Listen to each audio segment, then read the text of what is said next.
balita. Muli na namang napalaban ng mga kabataang atleta ng Oriental Mindoro sa Mimaropa Raa ngayong taon sa Buwak, Marinduque. Sa opening ceremony ng panrehiyong laro, dumalo si Governor Umali at iba pang opisyal ng lalawigan. May report si Randy Digma.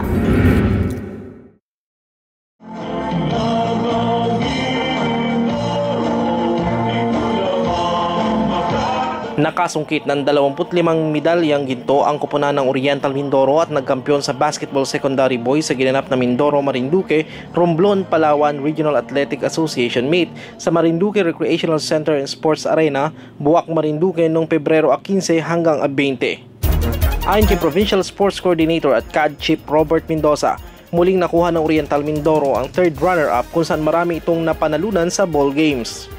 Kaugnay nito sa opening ceremony ng Mimaropa Regional Athletic Association o IMRAA Meet, sinikap ni Governor Alfonso V. Umali Jr. sa kabila ng pagiging abala niya sa panlalawigan at pangnasyonal na gawain na makadalo sa naturang palaro upang ipadama ang kanyang malaking suporta at upang magbigay inspirasyon sa mga kabataang atleta ng lalawigan.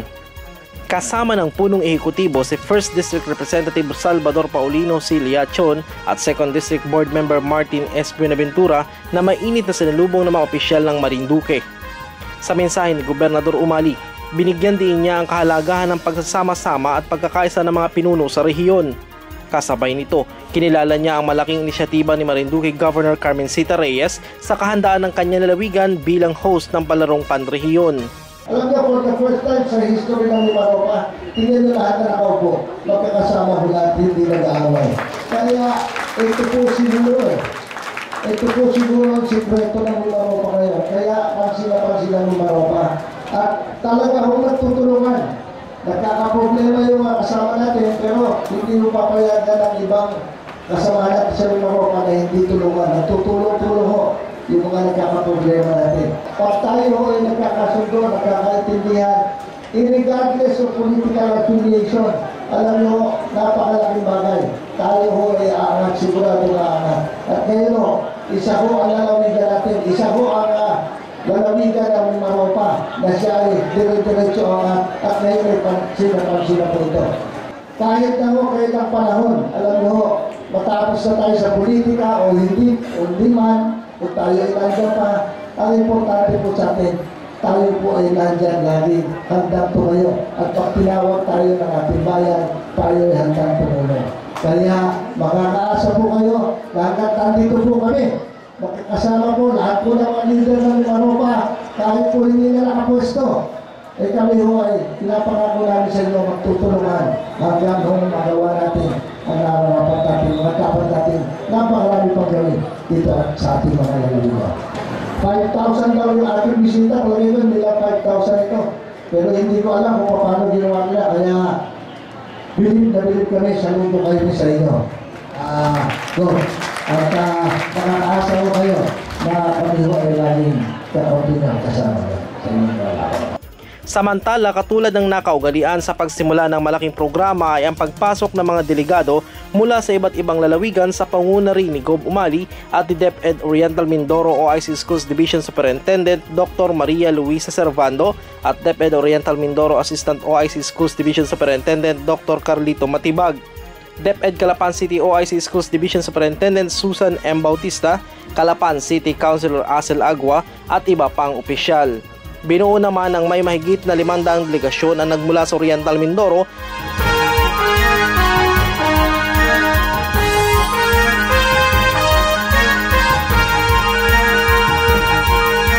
samantalang mahigit 200 ang bilang ng mga delegado mula sa lungsod ng Calapan.